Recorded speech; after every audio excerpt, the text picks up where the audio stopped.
Drivers Wing Goodsell. It looks like I'll go to bed early tonight. It's daylight savings time anyway, so it'll be good to go to bed early anyway, since I'll lose an hour of sleep.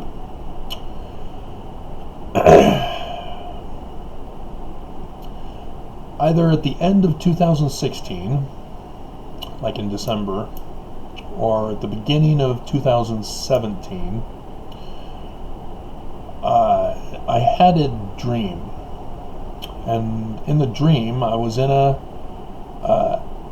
house at the top of the mountains in a cabin, and I was in a bedroom, supposedly was mine, because I was packing 3 suitcases, and there were some other 3s in the room.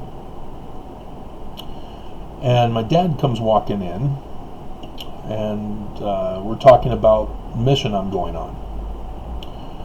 And then I have a suitcase in either arm, and I must have had one up in the armpit or something like that. I don't know. That wasn't the main focus.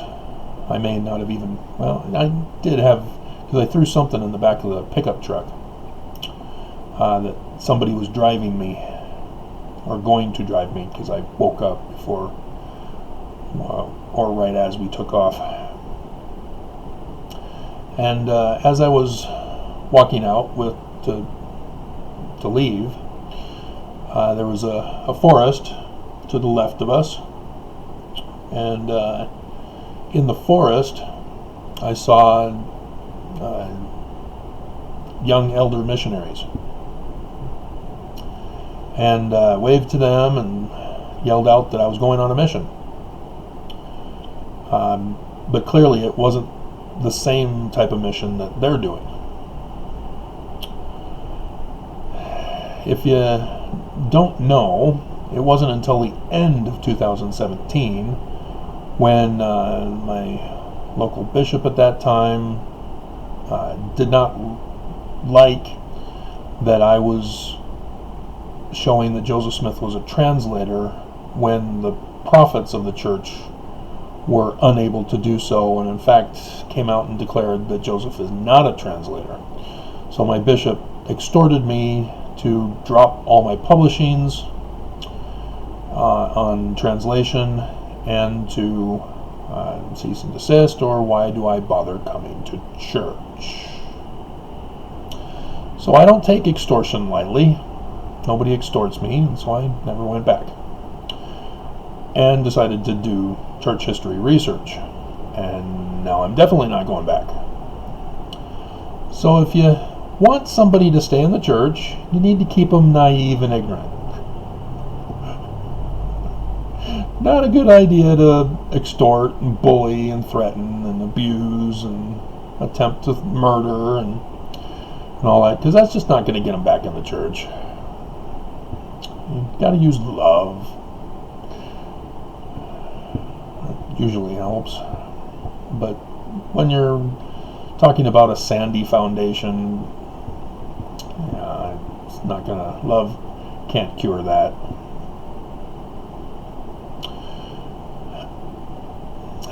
I went on a book signing that February. The person formally called my friend. I have so many formally calleds in my life. 2 exes, formally called. Formally called my family. And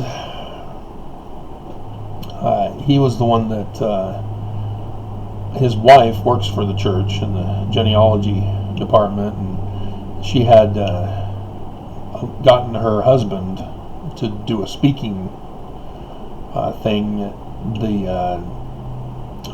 Discovery Days out in Elko, Nevada. And they thought, well, I'm good friends with them at that time still. And so they invited Karen and I, the second former ex, to go with them. I had to pay our own way, so that was a little stressful. as I was getting notified last minute that there were certain things that I was going to have to pay for. And it's kind of stressful when a restaurant does not have a menu with pricing on it.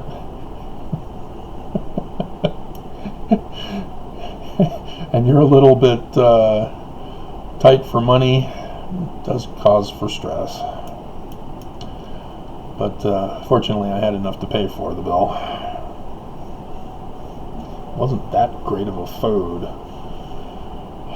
Why is it that the rich places always suck? With Kai even. Oh dear God.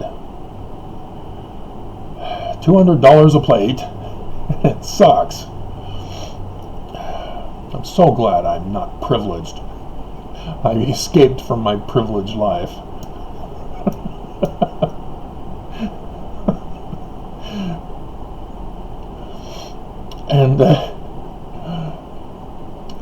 And they also, at the final days, were trying to get me to conform my books that I was going to bring to a specific theme.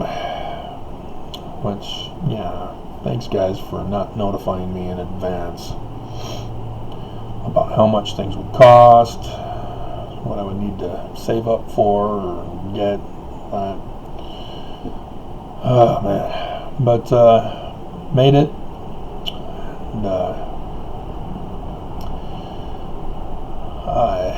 afterward, they were talking about it, and I sort of had a failed experience. I ended up giving everything away. There was one guy who claimed he was involved with DNA of the mummies, and had found that he was a descendant of the Aten priests. Whether I believe him or not, but he was one of the speakers, so I guess he has some legitimacy. He was the only one who purchased anything from me. I think he was being charitable, as he spent over $100 on stuff. But couldn't get the internet to work so that I can do credit card payments. Dear God.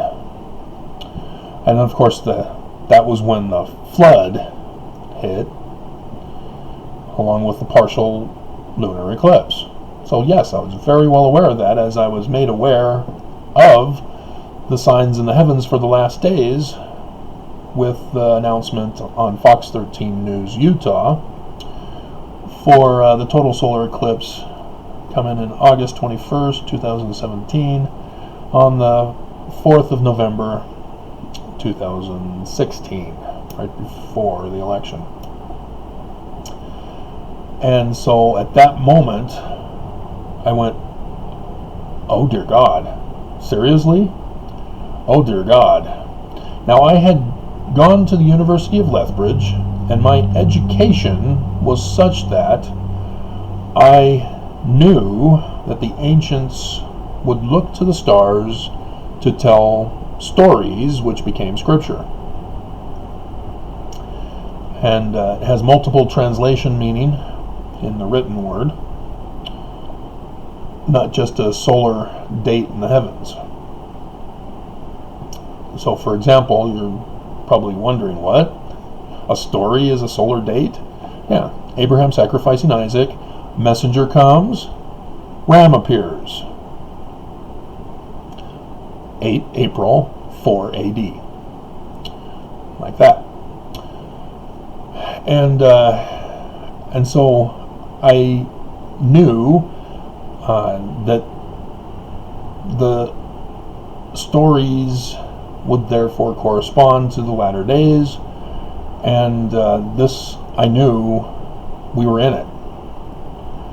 And so I had to cram, because I never really took it seriously at school. I learned about it, I knew how it was done, and figured it out, but they didn't really make the connections. I was the one who made the discovery of Abraham sacrificing Isaac. Nobody else has made that discovery. That's an exclusive you're getting from me. But the concept, no, everybody knows that. And so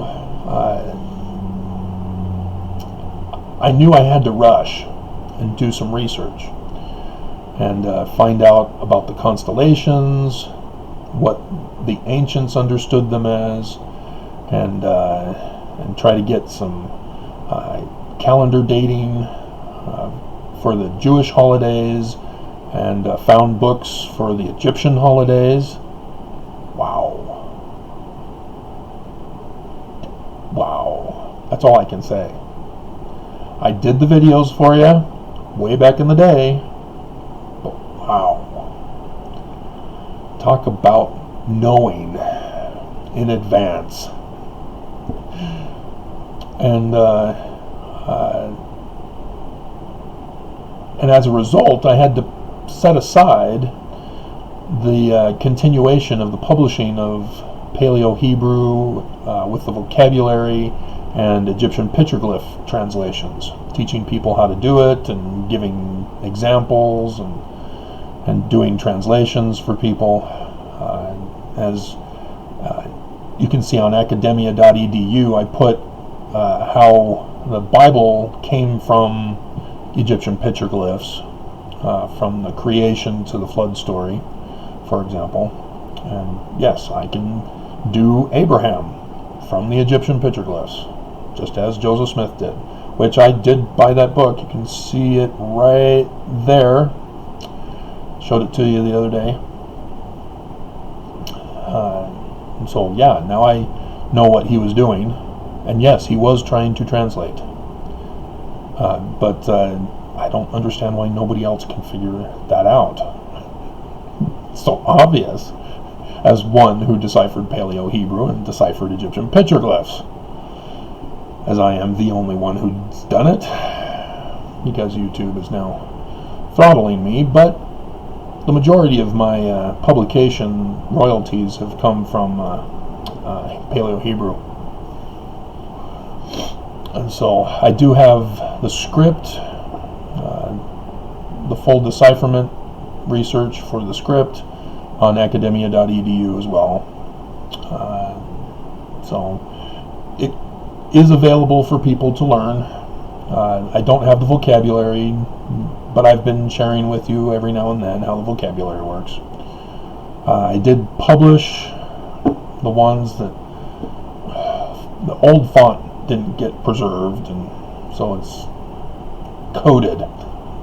So I had to put a decoder at the beginning of the books. But yeah, I got my old research for vocabulary in there.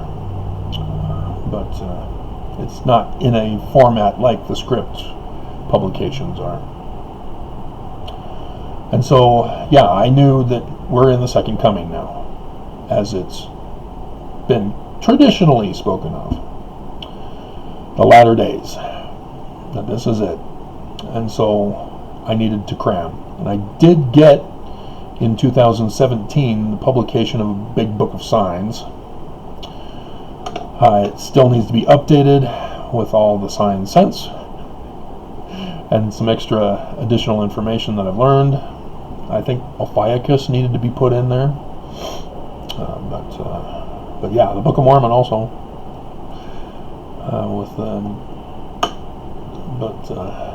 With Revelation 19 also needs to be put in there.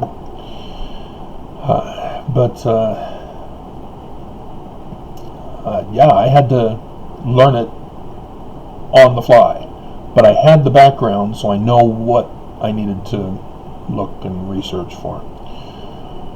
And so then I had to identify the different planets for the major characters for the last days, as prophesied, and did that.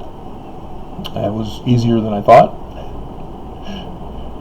It helps to have President Monson die the night of a sign from Revelation 12 and have his replacement at the top of Libra, the scales of judgment,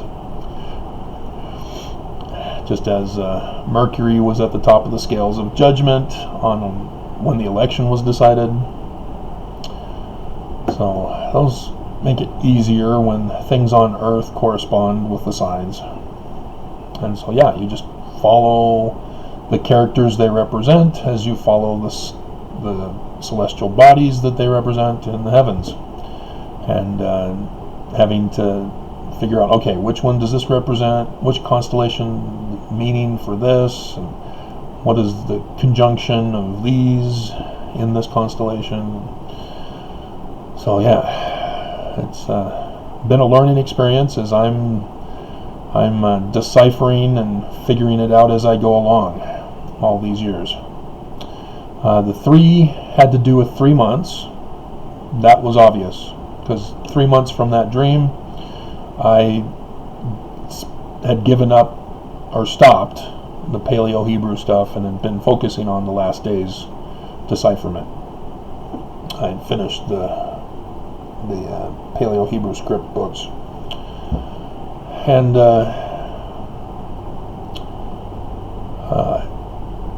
it's been more than 3 years, so I don't think there's a dualism in that.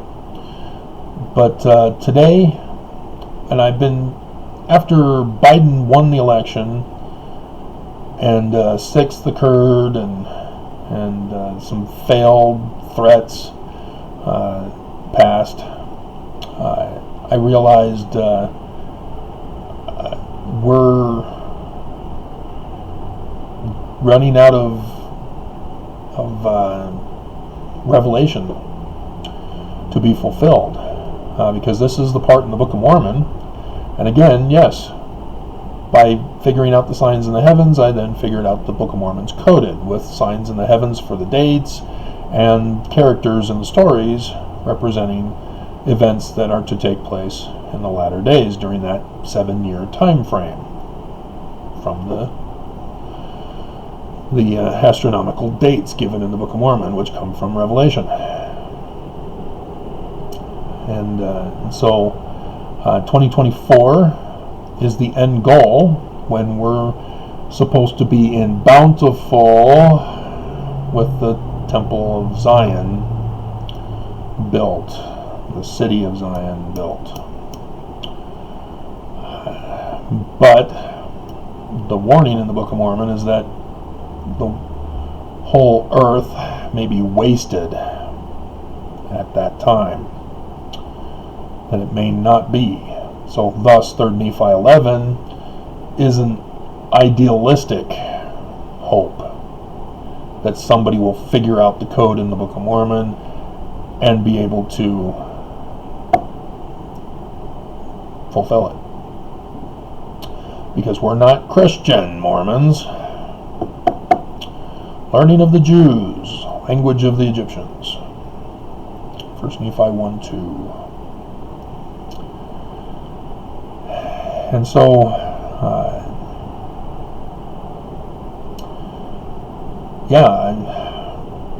Trump's out of the picture now. He's destroying the Republican Party while he's in hiding. He may be arrested, depending on how many years it's going to take them to investigate his crimes committed in the public eye. Dear God.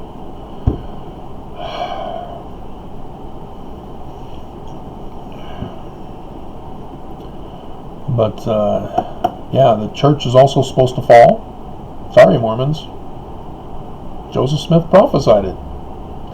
Not just John and Revelation, not just the Book of Mormon, but the Doctrine and Covenants in multiple locations. Church and the Mormons are wicked. That's what you get for having an inverted pentagram carved on the Salt Lake Temple.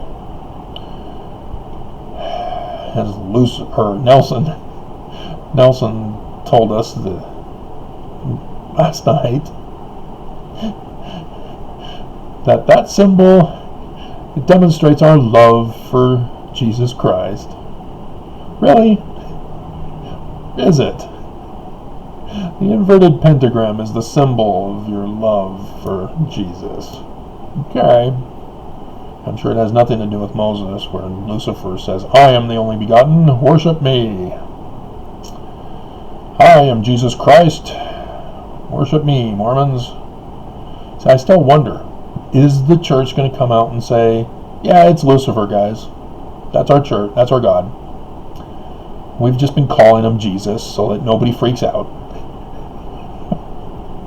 So that you guys don't leave. Wait, where are you going? Come back. Guys, it's just a name.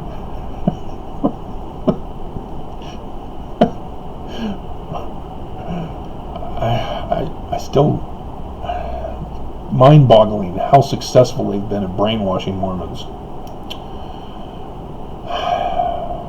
Because as a child, I was already recognizing contentions within the church, contradictory doctrines, and had been writing them all down on my sacrament hymn paper flyers. And then in the 20s or 2000s, I saw the big old pile of them and said, you know what, maybe I should go through them and see if I can turn them into a book. Sure enough, Philosophy of Mormonism and various other books, sub-books from that. Basic Philosophy, Mormon Illiteracy, Scripture Manual, Scripture Study Manual, and what else was in there? There's something else. I can't remember the name right now. But, yeah.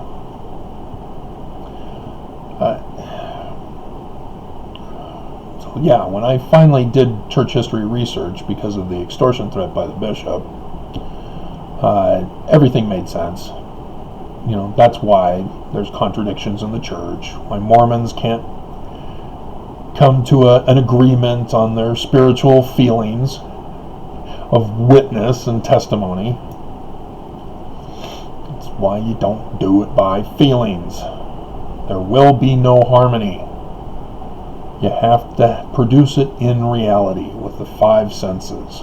Otherwise, there is confusion. Everybody goes their own will. This is my truth. Oh, that's a worldly philosophy, isn't it? Huh. And Mormons have been using it already? Well, the Spirit told me. You're an ass. Oh yeah, well the Spirit told me, double dog dare you. Double dog dare you to infinity. Oh yeah, what sticks to me sticks to you.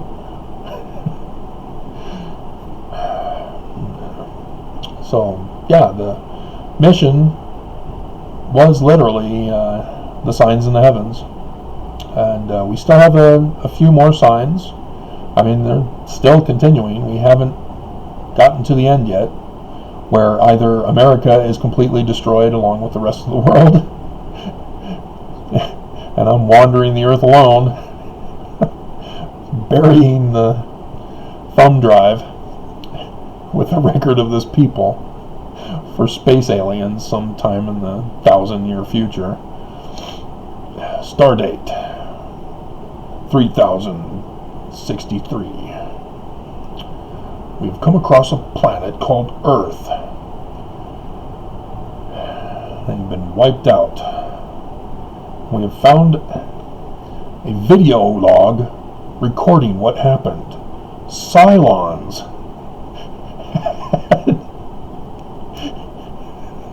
had made it to Earth from the various constellations looking for the 13th lost tribe, and found that Earth had been destroyed. I should watch that again. I've been in a lull because I finished Castle and NCIS.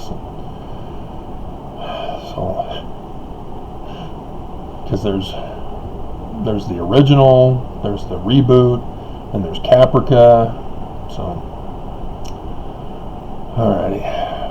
But yeah, I'm getting the impression today that my mission is ending. That with Biden in charge and Trump out of the picture, there's really no news to cover anymore. And that's what I first realized, that it might be ending. and so I don't have to pay attention to all the various news sources to find out what Trump scandal has been caused that others miss. And the church, they're now going into hiding with their conspiracies against America, because Democratic government now controls. That's what Republicans do when Democrats are in charge, is they go into hiding to commit their crimes in secret.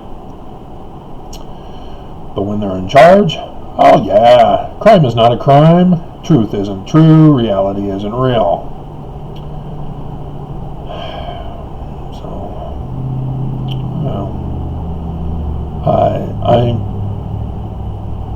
the church is still going to do stuff. Every time Nelson speaks, I swear, he always causes controversy when he speaks. He needs somebody to speak for him. Somebody smart who knows the doctrine of Mormonism at least. God. So, yeah, winding down feeling now. As it's like being trunky on your mission. You know you've got a certain number of days left. For some, it's like 2 months, and you get trunky. For me, it was, a couple of days, because I was in the Bronx, and there's stuff to do. But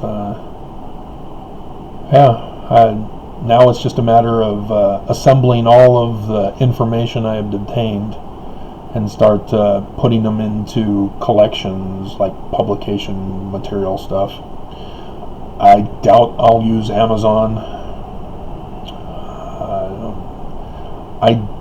Like I said, there's two options: complete and utter destruction, or a group of survivors get to build Zion. I'm hoping for the latter, because there's a lot of stuff that's supposed to be done, but it can't be done expecting some supernatural being to come from outer space flying on a horse to do it for us. It requires people who believe and who want to make it happen, produce the spiritual into physical reality. That's what the Jews are debating with. Do they build their temple first, which means war with Islam, to knock off the mosque, and then their Messiah will come? Or do they wait for their Messiah to come and then war with Islam by knocking off the mosque and building the temple? I don't think Mormons realize that situation that they're in. They're waiting for Nelson to tell them what to do, and he's not. He's already made that clear. He's not. So Mormons are just going to be left hanging, and then you're going to get wackos like the guy from Idaho who had a near-death experience and then thought that it was the end of the world and he needed to kill his zombie kids. Chop up the bodies and bury them in the backyard out in Idaho. Dear God. And then, of course, Brian David Mitchell. He sort of jumped the gun.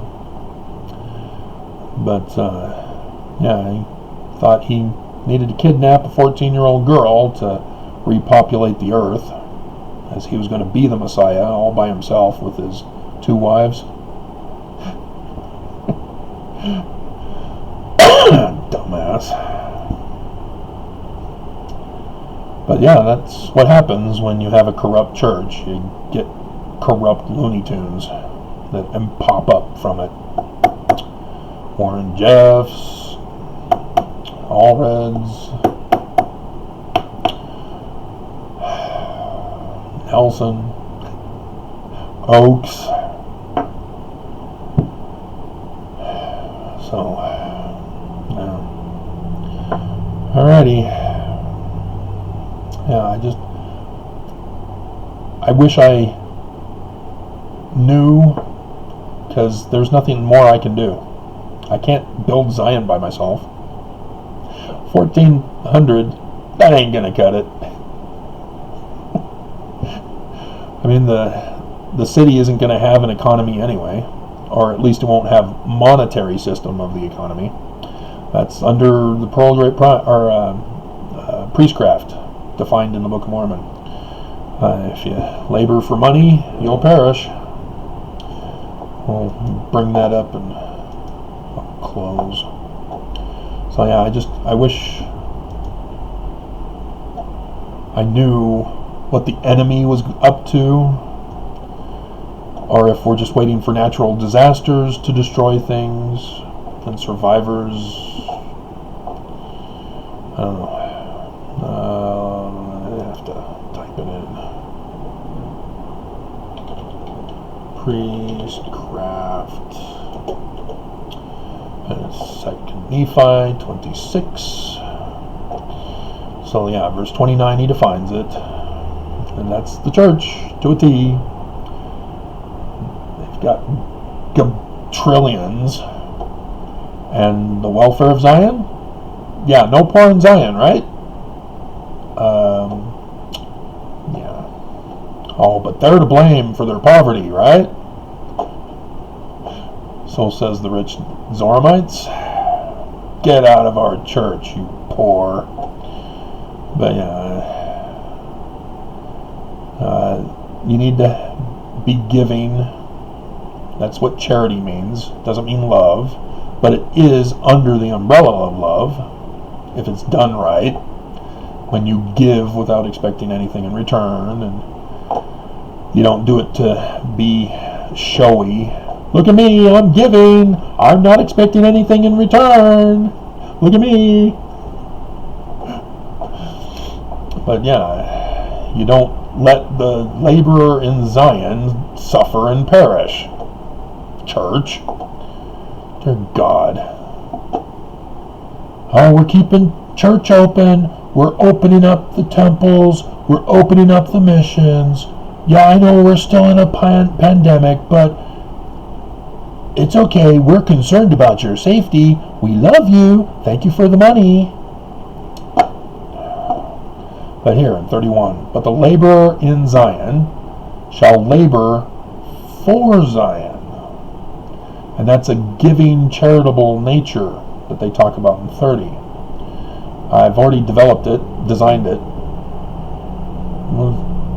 Easy.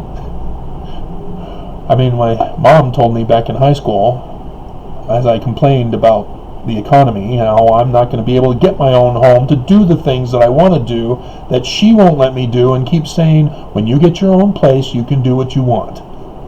I can't. Our economy sucks. Thanks to Ronald Reagan. And she said, this is the best economy that we can come up with. I didn't accept that answer, and so I designed my own. And it just happened to correspond with this. You remove money. That's the problem. When you have money, then there's so much crime that is the necessary consequence. As people fight for survival, or they get greedy because they're rich over others and refuse to be charitable, blah, blah, blah. Just take money out of the equation. And all of a sudden, bibbidi-bobbidi boo. For if they labor for money, they shall perish. It's a simple philosophy, and quite ingenious. I would love to see it in operation. But, oh well. Mormons don't care. Nobody's even watching this video, because YouTube is making sure that after my trilogy of videos over the last week, the church has ordered them to silence me. So, alrighty. Yeah, I don't know. I don't know how the church is going to fall. I hope the church falls. Dear God, if they create Deseret, the kingdom, I'm going to have to flee. And then how am I going to flee? Dear God. You know, natural disaster, piece of cake. I know exactly what to do if a natural disaster causes us to flee. I've already told you guys, if a natural disaster happens or a war comes in and chases us out, or something that causes us to have to leave Utah, I told you, Green River, the 191 and the 70, that intersection there, that crossroads at the Green River. Meet there, and then we'll follow the 70 east, and we'll see if anybody cares to want to build Zion. So I know nobody's listening, so I'm just talking to myself as I'm expecting to wander the earth, working on the documents for the space aliens, because that's what I expected. I was collecting this whole time, and then what I planned to do was, after the fleeing and the building of Zion, I would be working on making the history of the people and an abridgment, you might say. Amazing. I wonder where I got that concept from. So, alrighty. Good night.